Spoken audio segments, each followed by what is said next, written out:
And then 5 minutes was like, okay, 20 minutes. The next part, what I want to focus on is our visions and our hopes for where we want to go as a community. And so,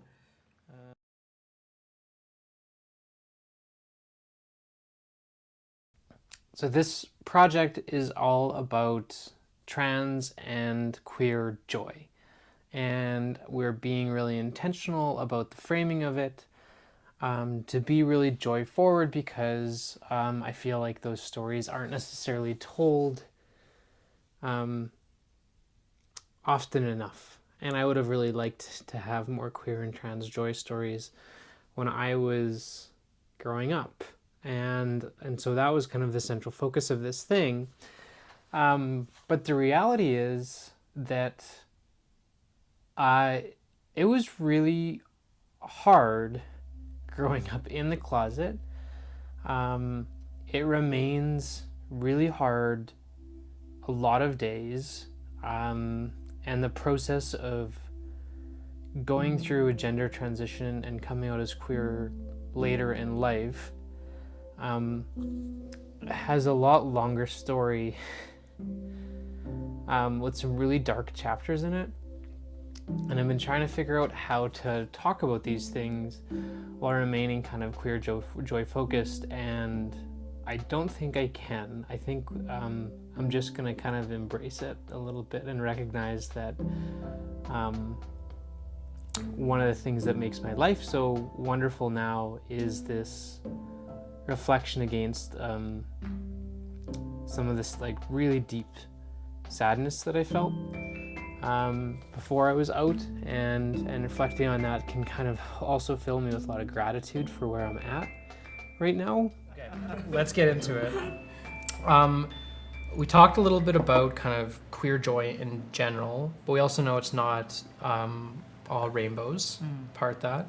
Can we talk a little bit about our individual coming out experiences? When it happened, what that process was like, what it was like before? Anywhere to jump in there. What was your coming out experience like? I felt like mine was in phases. The very first was, for me, I don't know why, like I had a priority list. I'm like, mom and dad must know first, friends, and then everyone else. And so when I moved out at 19, I left them a letter. I'm like, I'm moving out, and I'm also gay. Goodbye.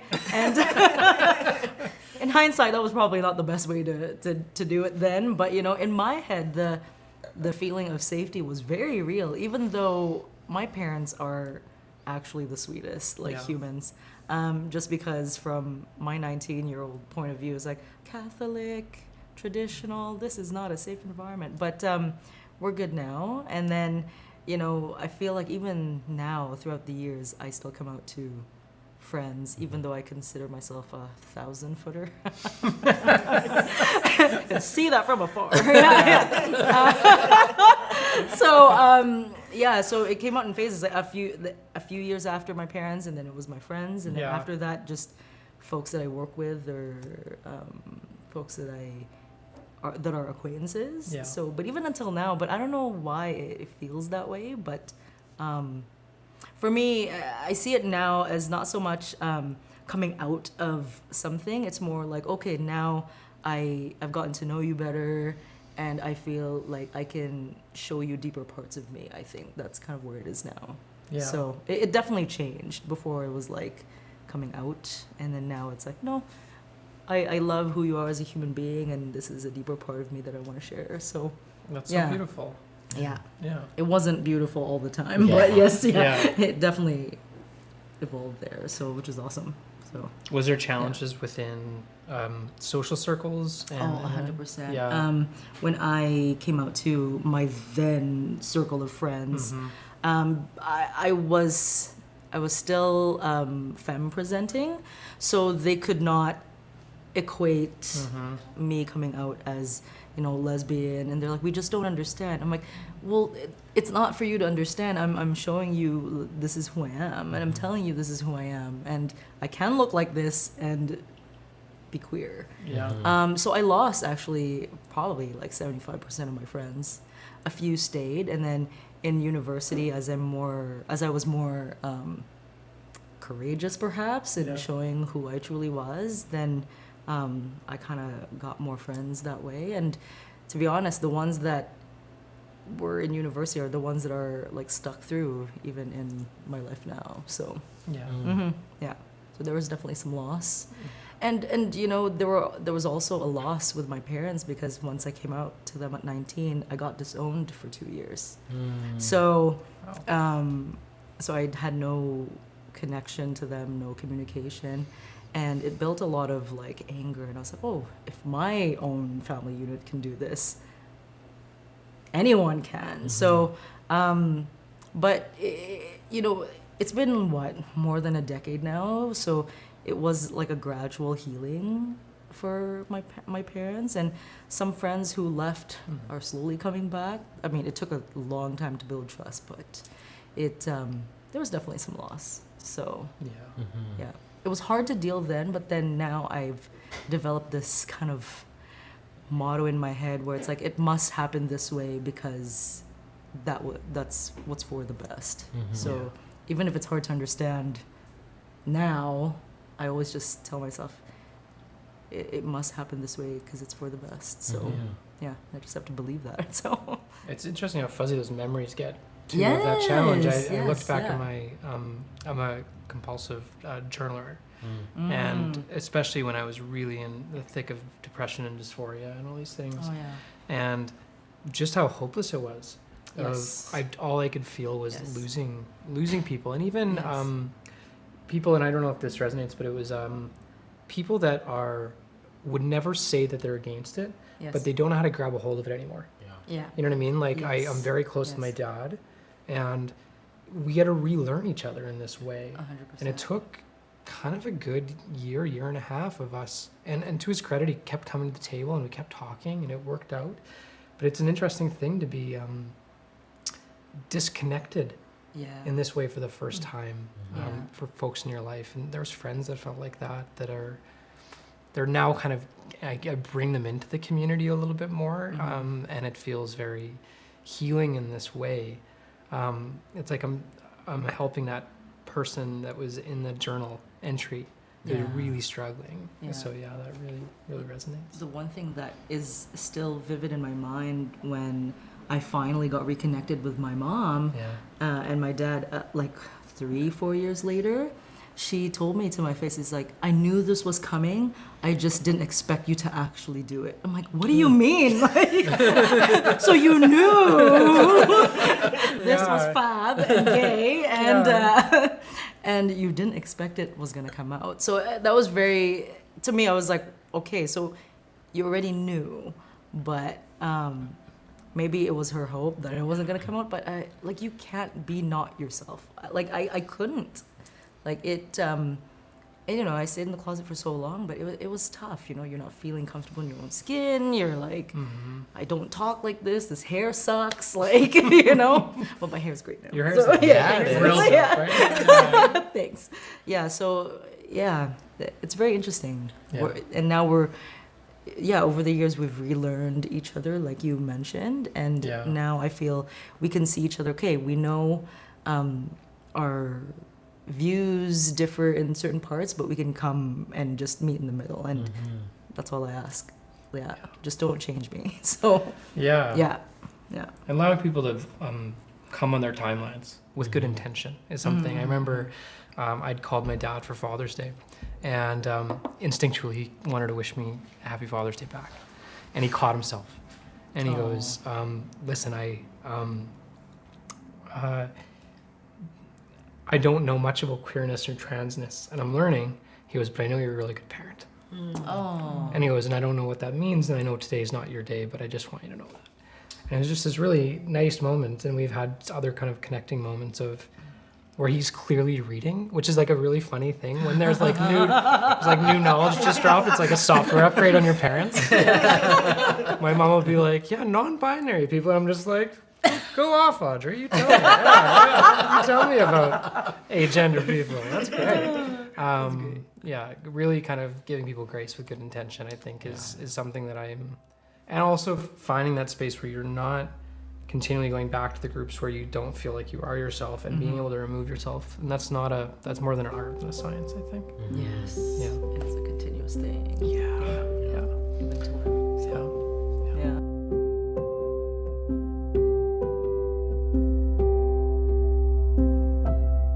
yeah. So I first came out to my parents and my community in that way, and then once I entered into the queer community, it gave me permission to explore in ways that I'd never had before.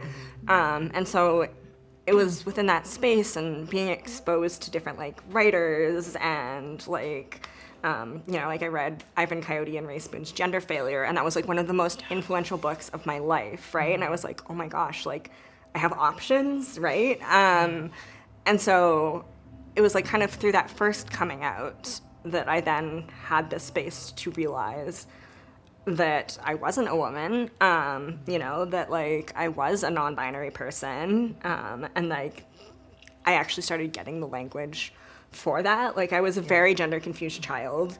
Like I would wildly oscillate from being like hyper femme to like a complete tomboy because I couldn't find the space that felt right. Yes. Because we were talking about growing up in the 90s, right? Like there wasn't language around gender nonconformity. There was no option other than be a boy or be a girl. And so for a while I was like, well, maybe I'm a boy because I'm not a very good girl. I don't know. But like that didn't fit either, right? So it wasn't really until I'd like entered those queer spaces that I had that opportunity to figure it out. I think for me, I didn't have like one intense loss or anything around my coming out. It's been more of like a gradual transition of the people who are in my life. Like there's a lot of folks that I went to school with that I just don't have touch with, except the ones who also came out as queer because we always follow each other on Facebook, see what we're up to. But if I look back at the people who were like in my circle 10 years ago, it's not the same people. I didn't even really perceive of a world in which I could be trans, to be honest, even then. I didn't even think that was an option. But there was this desire to kind of experience that, and I wasn't sure if it was something that was wrong with me, that would pass over time, and that's kind of what I hoped. I really hoped it would pass. And I felt that. I'm 38. And honestly, it's in the last 2 years that I've started to kind of solidify this feeling of it's not going to pass, because you're trans and you've always been trans and your body has known it, and just because it's a hard thing to admit doesn't mean it's not right. I feel like we've always have to come out. Like we have an obligation every single day, and it's hard. But for me, it wasn't a really linear process. It was I kind of stumbled into it throughout my life. I remember my earliest thoughts as a little kid, like maybe 4 or 5 years old, I wanted to be a ballerina. And then not like the male presenting, but the actual ones wearing the tutus. And I also wanted to do women's traditional dancing in powwow dancing, where you're doing with the shawl. And then I also wanted to do fancy dance or fancy shawl. And I never wanted to be one of the male presenting dancers, because that wasn't what I visioned myself as. But I always knew that I was different in that way. And my family always told me that. My cousin's earliest memory of me being younger was always telling people that I wanted to be a ballerina dancer when I grew up. And then I fast forward a couple years, I was a drama kid and just really fell really deeply into that, because I got to be someone else. I got to not have to keep going through who I wasn't, and being comfortable and being able to present in who I was supposed to be on the stage. And so that was where I started to really explore more of who I was and more of my identity, and came out to my friends. That's when those were the first people that I felt comfortable. And it's not to say anything about my parents, but And how old were you at the time? at the time I was about 15, 16. I slowly started to come out in that way. I started to explore more of who I was, and then realized, okay, well, this is who I am. I have to be authentic, and I need to be myself. And I was around people that allowed me to be that. And it wasn't easy. I think that anxiety is always there, especially when you're coming out, especially when you're trying to be your authentic self. It's nerve-inducing because you don't know how people are going to react. Yeah. And when I came out to my mom, it was not the best time. It was her birthday party. I also built in, and it was under the radar. slip under the radar. Happy And birthday so, also. and we were at this bar in my writing now, actually, funny enough.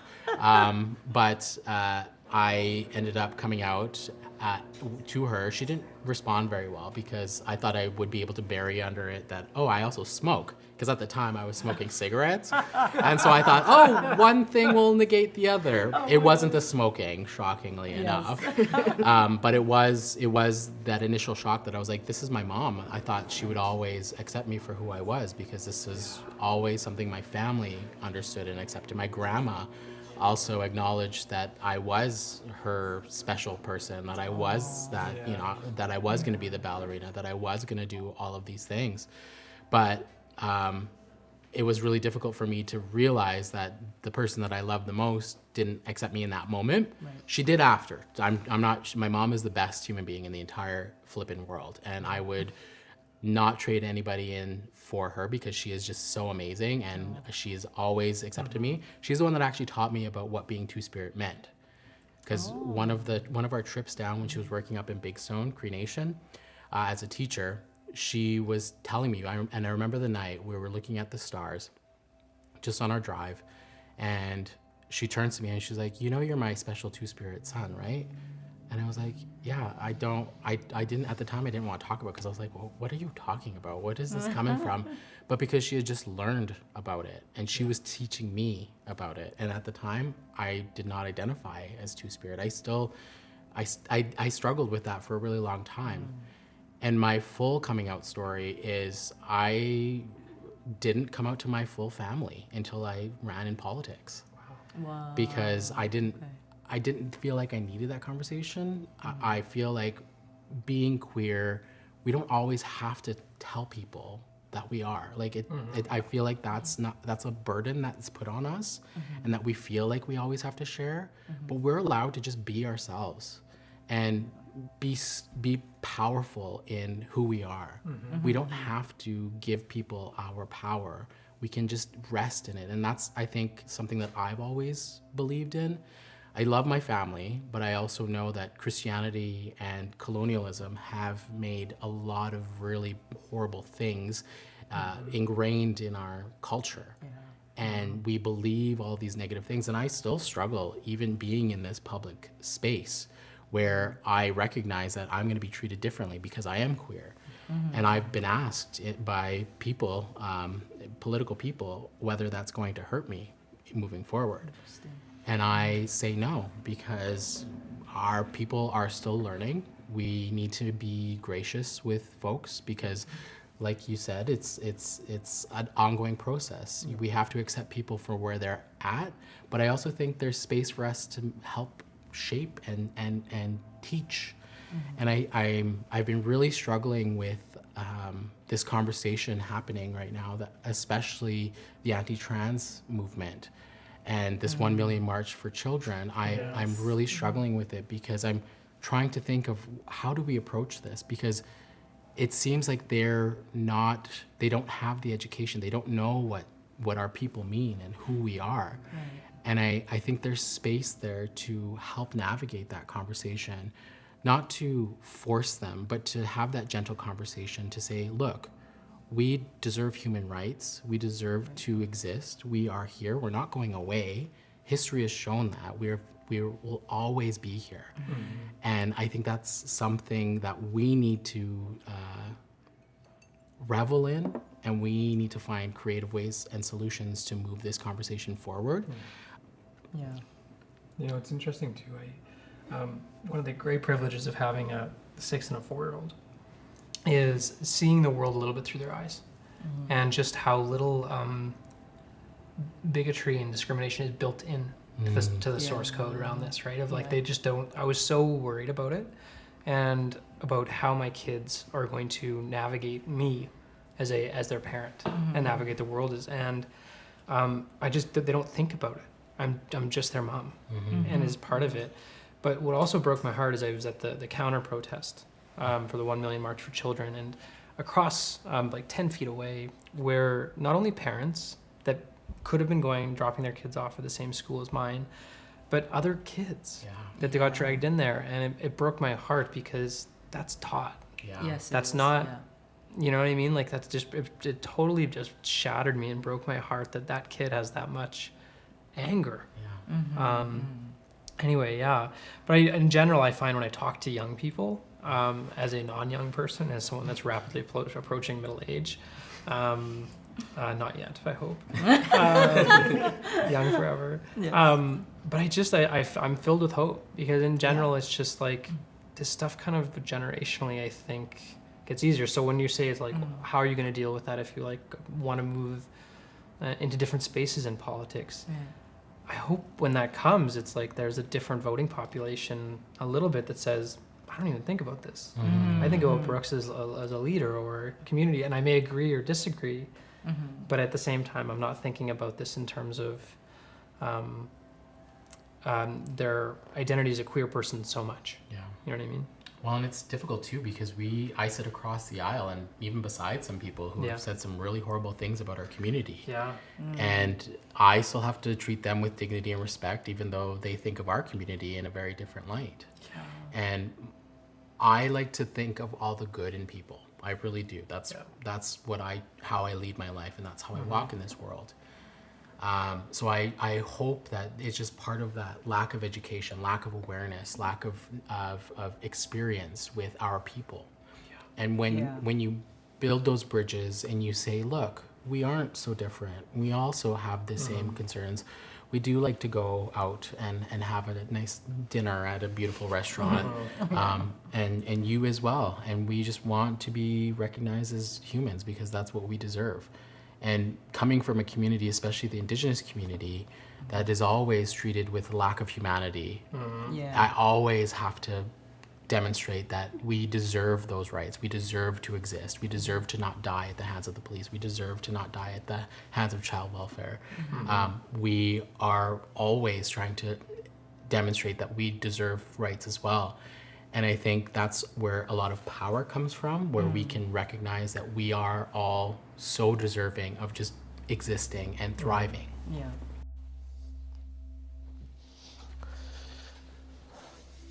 Okay. And so, like, when I say no one knew, like, I knew when I was as young as 15, I think earlier than that, some inklings of it.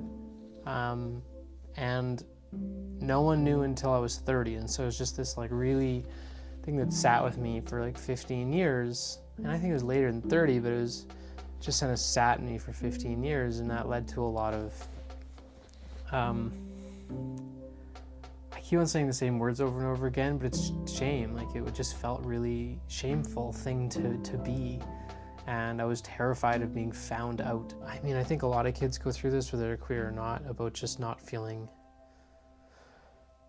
knowing who they are. And so I don't think it was profound or anything like that, but layering on top of it of just this immediate sense of,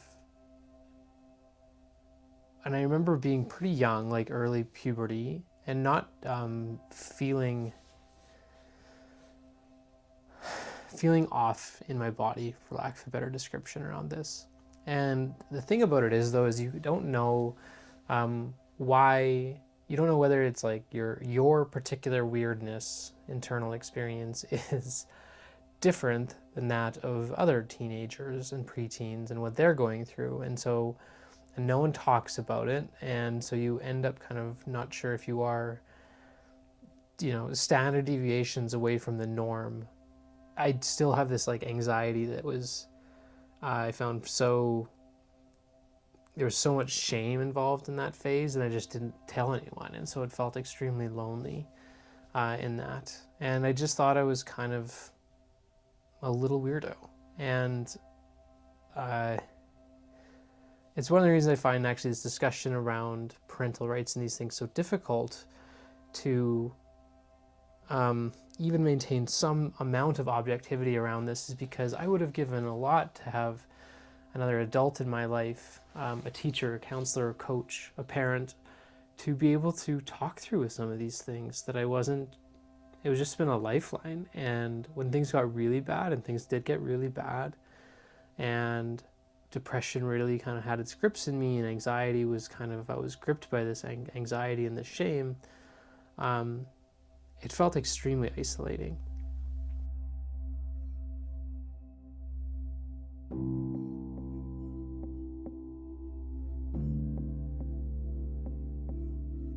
Rand, I want to hear your coming out story and what that experience was like. My coming for you. out story is like shockingly uneventful. Could be wonderful. I guess I was like, I'm a bit of a late bloomer. Like, I came out as queer when I was like 25, and I told my friends. I never bothered telling my biological family. And then, like, right before I turned 30, I came out to my best friend as trans. I scared her half to death because I texted her, like, we have to talk. And she responded, because I wasn't really, I was a little frantic. And she responded with, like, are we having a friend breakup? Like, I have to know. And I was like, no, we're not. Don't worry. And she was wonderful. And yeah, all my friends are very accepting and like excited for me. I was met with a lot of excitement. And when I got around to telling my family, I made a bit of a production about it. I was seeing a counselor that I very much loved, and I decided to set up like a meeting in the boardroom of her apartment building. And I invited my parents to come talk about some stuff, is how I framed it. And yeah, I told them I was trans, and it went over pretty okay. And yeah, like they struggle. My parents struggle to get my name right and my pronouns right, and but they try. And they're kind about it. So I guess if there's any moral to my coming out story, is that sometimes you're so afraid of something and then it's just not that big of a deal. Yeah. So I feel like I was very fortunate. Yeah. I was almost out on Twitter before I was out to anyone else, which was really funny. It's actually how the producer on this project, Sylvia, my best friend, and I met on Twitter, and I was very out. Like I was posting selfies and going like shopping, and like it was like this queer joy thing. And I then posted some things on Instagram, and my sister got wind of it, and she goes, I know this, like I'm aware, you and I have had conversations about this, I know what you want your names to be. She goes, if mom and dad find out that you are trans and queer by Twitter through someone that follows you and they get an update, they're going to be upset, and they have a reason to be. And so I like put down my Twitter. It was a real addiction. It was a real problem. And I was like, she's like, you are not allowed to post anything until you talk to them. And so I just called them. And I just remember I was like, at the time I was out as gender fluid and queer and all these things. And I still remember the silence on the other end of the line felt like 4 minutes. Yeah. My dad's like, yeah, so I got threatened by my sister into being like, you gotta tell mom and dad. Yeah, that's so funny. But it's the same thing. You want to give grace, but at the same time, I'm like, thank God for wine at Thanksgiving, because it's like, you know, and you get it. They've been calling me a name I came out at 34, and so it's 34 years of writing cards and pronouns and these things. And so bless it's my father too, like even before I came out, he would run through the names of his brothers before he got to my name. He never got it right. So like, I have a lot of grace for him. Yeah. But it's also so beautiful that we all have a similar story that our family really took to our coming out. Yeah. And we're respectful of it. Yeah. And it's not everyone has that, right? No.